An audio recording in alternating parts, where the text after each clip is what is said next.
just as he said it would. The matters of life and death are his to command, and he sees all paths born from them.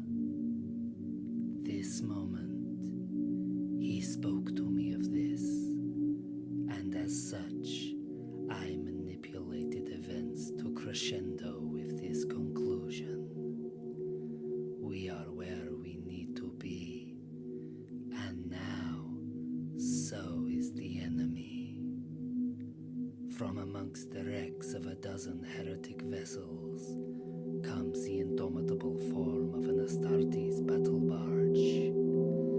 Void shields blazing, gun ports firing along the length of its hull. Its presence alone dominating the space around it.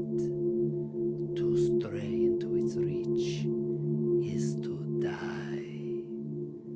It is an immutable fact that the vessel has obliterated worlds.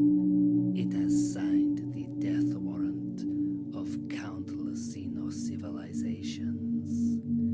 It is war personified, and it is heading straight for the death rattle. Identify that ship. I command.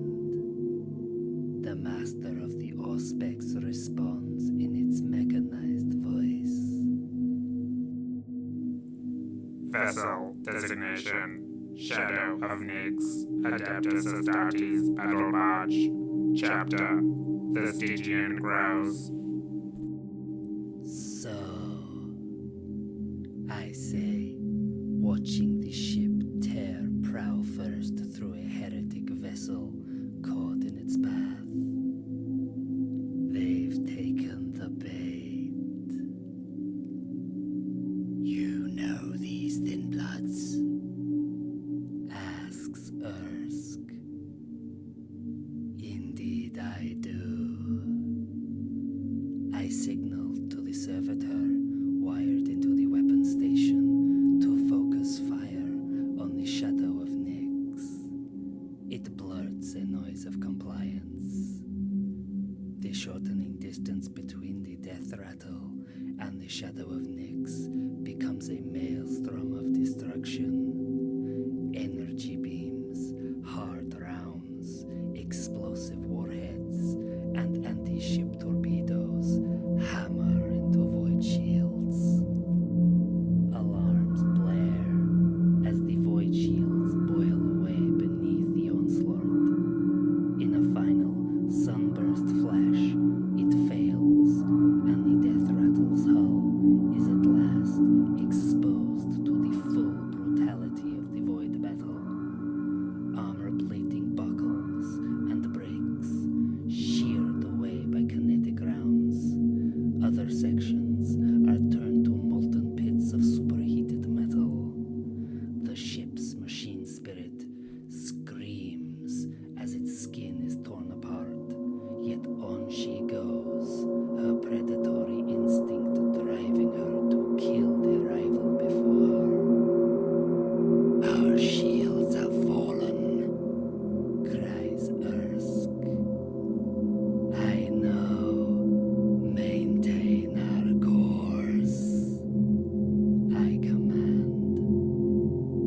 We'll be blown apart. No, it's not their way.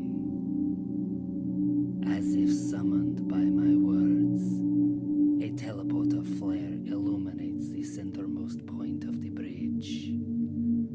Lightning arcs out from the rift, melting deck plates and igniting the exposed flesh of the servitors nearby. Fading only short moments after appearing, 10 figures now stand defiant upon the bridge. My bridge. These figures, they are Astartes. They are tall, proud, noble. Nightlords. No, these are the Stygian Crows.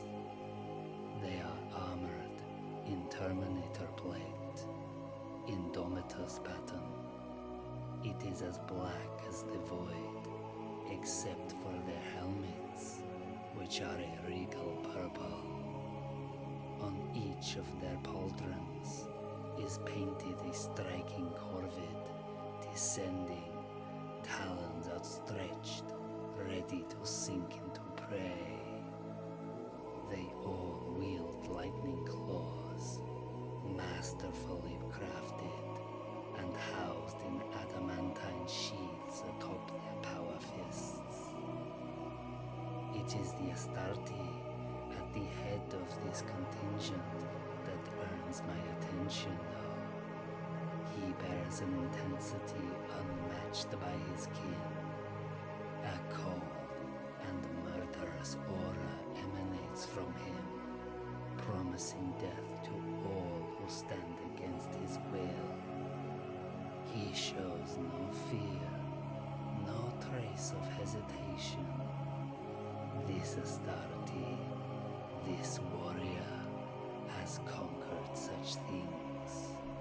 He has warred for centuries. He has slain unnumbered foes. He is a warlord, a paragon of battle. He is the purest expression of the art of death-dealing. He will kill every last one of us on this bridge, and he will do it as easily as he will draw a blade. This warrior, the one who promises to end my life upon his claws without ever uttering a word, he is the one I have waited for. Welcome to the Death Rattle. I say, feigning civility. Hold your tongue, traitor. We have not come aboard this damned vessel to exchange empty words. Growls the Astarte, his voice betraying a life of roaring commands across uncountable battlefields. A pity, the things we could learn together, I reply. Silence! Keep your riddles to yourself. We seek nothing but your deaths. So be it, Crow. And who are you? I ask. The Astarte pauses for a single heartbeat, as if pondering whether to indulge the question.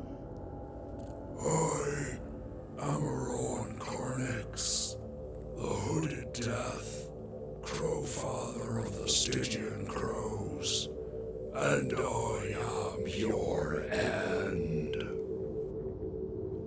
As one, 10 pairs of lightning claws erupt from their housings, activating arcs of energy coruscate along the lengths of the blades.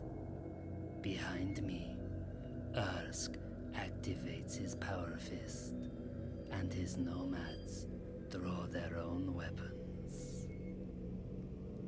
Greetings, Crow Father. I am the Dark Jester.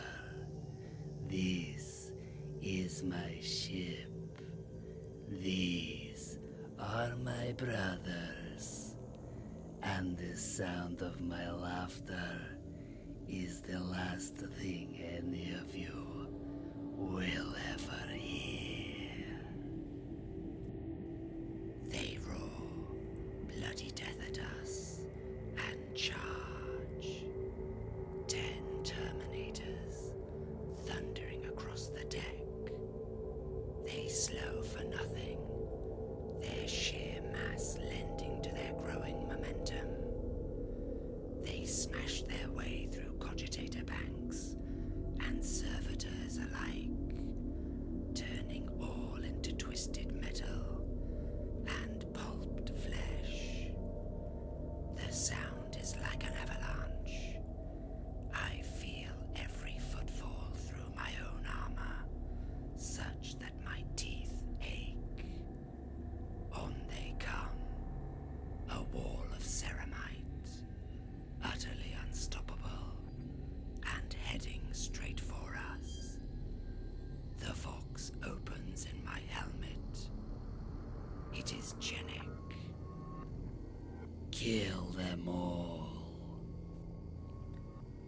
ear-splitting shriek, I voice my own battle cry.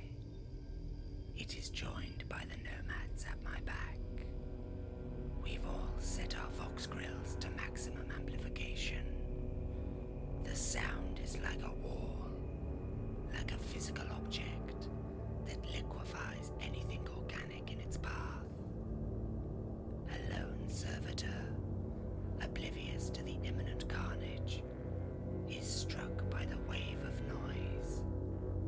In an instant, it ceases to exist, its entire body reduced to a wet mess that plasters the deck. The oncoming Terminators charge straight into the wave and barely slow. It was a gamble whether it'd do anything to the ceramite-clad giants. Alas, we'll just have to get our hands dirty instead. I burst forward, heedless of anyone else. Behind me, I sense the nomads move as well. We are all clad in Terminator plate, and in moments, we too are stampeding towards our enemy. The distance is dwindling with every second that passes. 50 feet, 40 feet, 30, 20, 10, 5, 4, 3, 2, 1, impact. The collision is like a mountain range collapsing in upon itself. Armor cracks, bone breaks, and the deck beneath us buckles. The air around us explodes outwards, sending everything not bolted down, flying off like shrapnel from an artillery barrage. Now, we are in amongst each other, and the carnage truly begins. Lightning claws disembowel, power fists pulverize flesh, blades rend, chain fists rip, mauls shatter, and point-blank bolter fire explodes against armor, showering us all in sparks. A Terminator lunges for me. He swings low, going for my legs. I parry the blow with my power fist. He recovers quickly and returns with a backhanded strike. I see this and step aside, then into his guard. I bring my own fist around and into the Terminator's faceplate. I detect the satisfying crunch of bone as I drive all my strength into the blow. The Terminator staggers back. The front of his helmet is a ruin. Blood, flesh, and ceramite shredded together. He's stunned. It will be momentary. Barely a heartbeat, but that's all I need. I bring up my chemical flamer. I aim it directly at the Terminator's helmet, and I fire. A torrent of green flame erupts from its barrel, and engulfs the Stygian crow. His armor compromised. The flames crawl inside and ignite the flesh of his body. He screams in agony as he's cooked alive inside the very armor that should have protected him. He falls to his knees, clawing at the seals of his armor, trying to escape his fiery prison. It is not long before he stops struggling and slumps to the deck. The crackle and the pop of his cooking flesh, replacing his agonized cries. I look for my next target. The bridge has Broken and torn bodies litter the ground. Spent bolt shells crunch underfoot. Weapons lay where they fell. Blood covers everything. The very air itself is contaminated by the brutality unleashed. Gunpowder, ozone, chemicals, and the stench of spilled viscera hang so heavy around us. I can taste it through my helmet's rebreather. All of this, every shot, thrust, parry, stab, cut, wound, and death has occurred in less than 15 seconds. This is war. This is chaos. This is to be an Astarte. I watch as a nomad is run through by a Stygian crow, both lightning claws buried into the Nightlord's chest with such force that they burst out of his back. The nomad tries to push himself off the blades, but his life has already begun to flee him. In a final gesture of spite, the nomad brings his head back before slamming it forth into the crow's helmet. Ceramite cracks ceramite, and the nomad goes limp. The crow wrenches his claws free as he shakes his head once, trying to regain his senses from the impact. His vision clears in time to see me bring my own fist surging forward to meet him. The blade, bonded to the top side of my power fist, ignites with chemical flame as I plunge it down through his helmet and into his chest. He spasms, and his legs buckle under his own weight. But I'm not finished. I twist the blade, snagging it on something deep inside the crow. I raise my leg and bring it down into his chest, kicking him back as I wrench my blade free. With a sickening tear of flesh and a crack of bone, the fallen warrior's helmet, along with his head inside, comes free. Arterial blood sprays into the air as I roar my triumph to all. I look around. The battle is all but over. 3 of the nomads remain standing. They all bear wounds and damage to their armor, but they have also earned trophies, as well as a grim nod of approval from myself. These 3, perhaps I can make something out of them. As for the crows, they are all dead. All except one. The crow father stands defiant. His once proud armor is now rent and torn. Blood runs from several grievous injuries. Even his transhuman physiology will struggle to heal. He is helmetless. Whether he has cast it off or it was ripped off, I cannot say, but his expression betrays none of the pain he must be suffering. He is pale, almost ghostly white in color. Black hair, slick with his blood, obscures much of his face, but I can make out 2 pearls of blackest night. That are his eyes.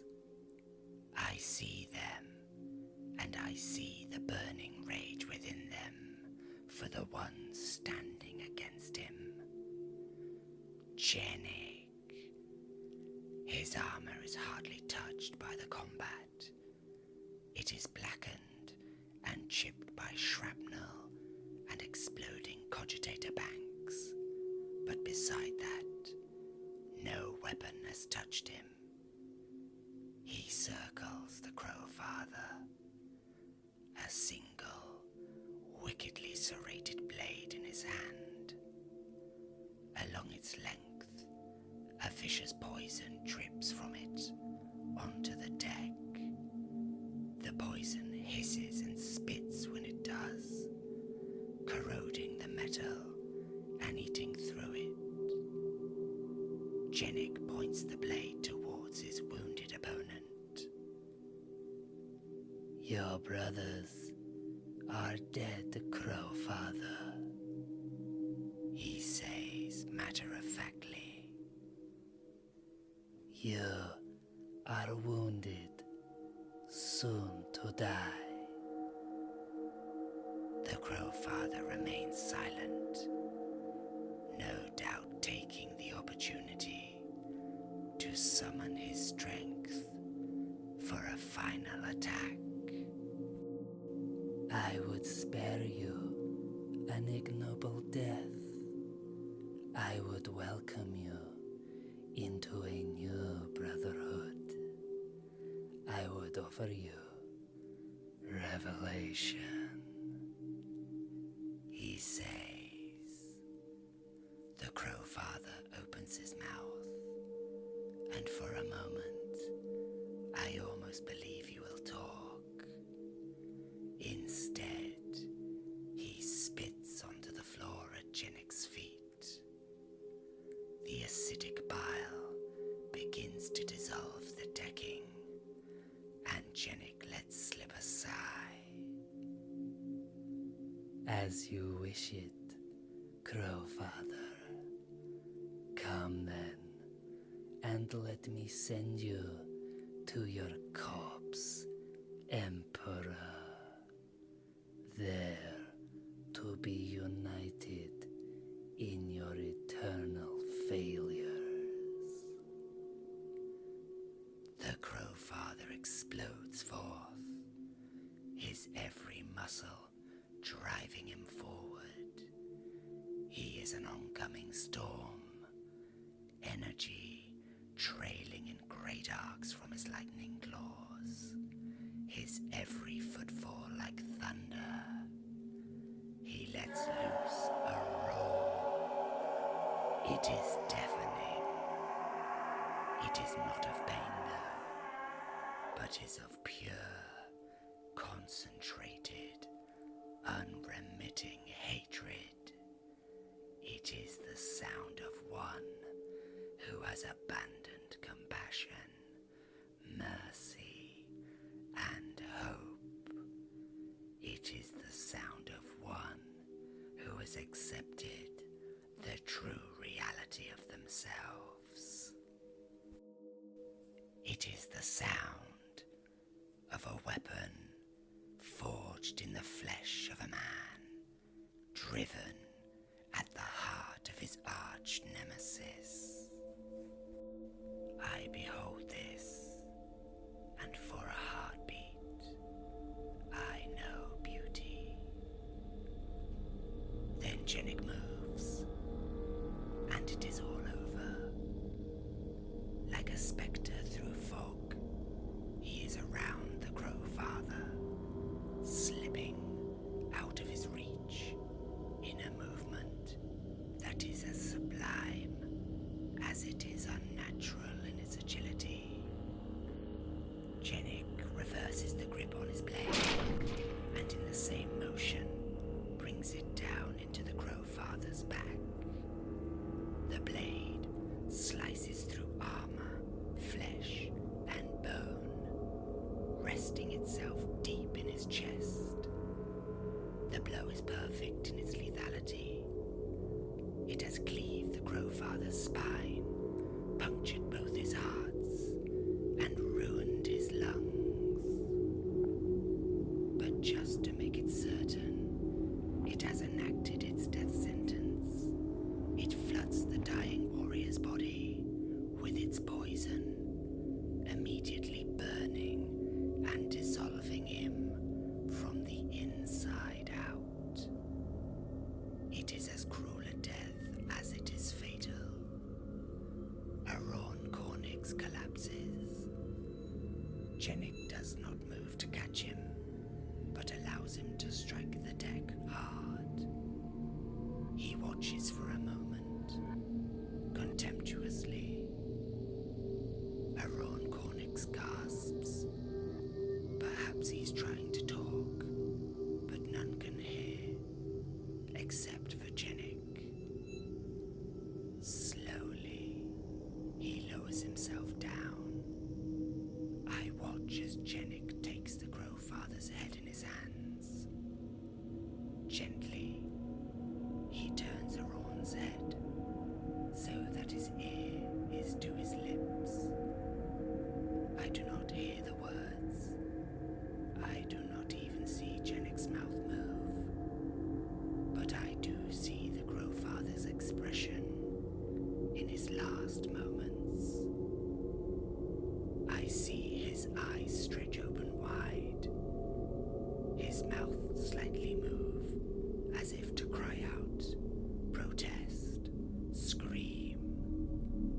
I see what little color he has in his face drain completely, and I see the once stoic Astarte of the Corpse Emperor, who knew only hatred, feel true fear. What in the hells did he say to him? The Lord of the Decaying Dread rises, letting the Crowfather slip from his fingers as his life finally expires. And there he is, the thing Casimir spoke of, the creature all of us in the warband have seen emerge at times, but never spoke of. The open secret, the truth we pretended was a lie. The Dark Jester. Here he is. It is among us, and it will never go away. Jenik is truly dead.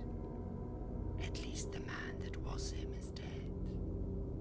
The thing that leads us now, it wears his face, it speaks with his voice, but its mind, that is something else.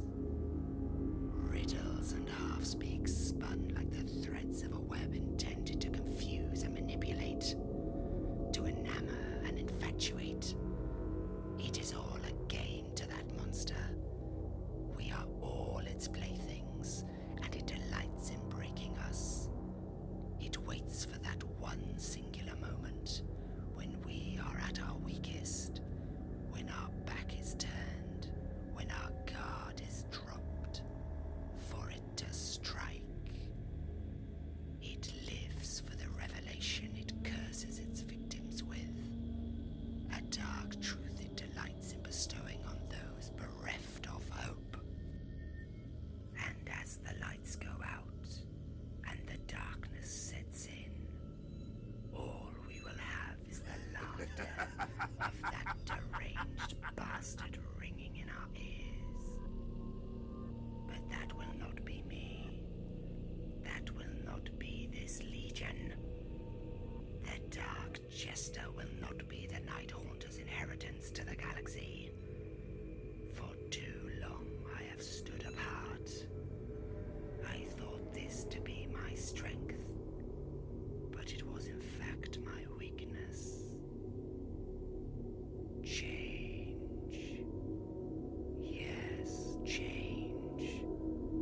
But not the change that thing offers.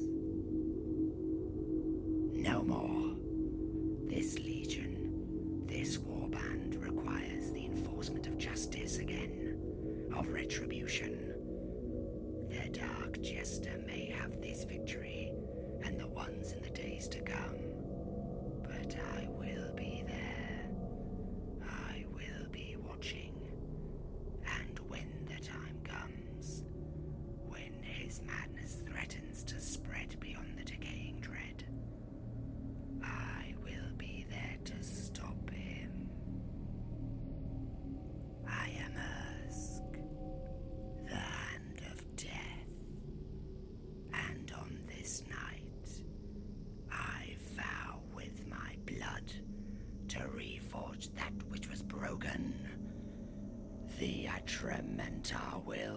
rise again.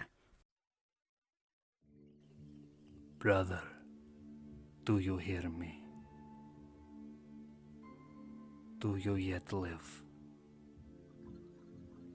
Yes, there you are. You're still in there. After everything the creep has done to you, you've endured. I've come for you, my brother. I've come to set you free. But first, I must give you the truth. Because without it, are any of us really free? I know, my brother. I know your secret. I know of your gifts. I've known for a long time. I understand why you never told our father. I understand why you never told our brothers. But that is the thing with secrets. They have a nasty habit of coming out when you least want them to. When I was listening to the whispers in the warp, I could not hear what they said. For as long as I tried, they were always just out of reach. Until I heard a word, a single word, a name. Yours, brother. I heard your name, and I knew what I needed to do. When I asked you to kill Casimir, I did not think you could really do it. What I needed was a reason for Casimir to do this to you. I needed you to suffer. I needed you to rot down here in the bowels of the death rattle. I needed you to be a door through which the grandfather could speak his message into my ear. And you have served your purpose, my brother. You have served it well. We have won a great victory this night. Our enemies have been driven before us, like the cowards that they are, back into the dark. We have gained so much, but I am not interested in materials. I do not want armor, weapons, ships, or slaves. No, what I want is the currency of the Astartes. I want gene seed. Our enemies have provided us this most generous of gifts. Now they will grant us another. We have the scent of their ships, and we shall stalk them back to their homeworld. And whilst they are crippled, we shall take from them their future. With the bastard offspring of the Eighth, the Decaying Dread will rise again. But you, my brother, will not be there to see it. I said I'd set you free, my brother. Farewell.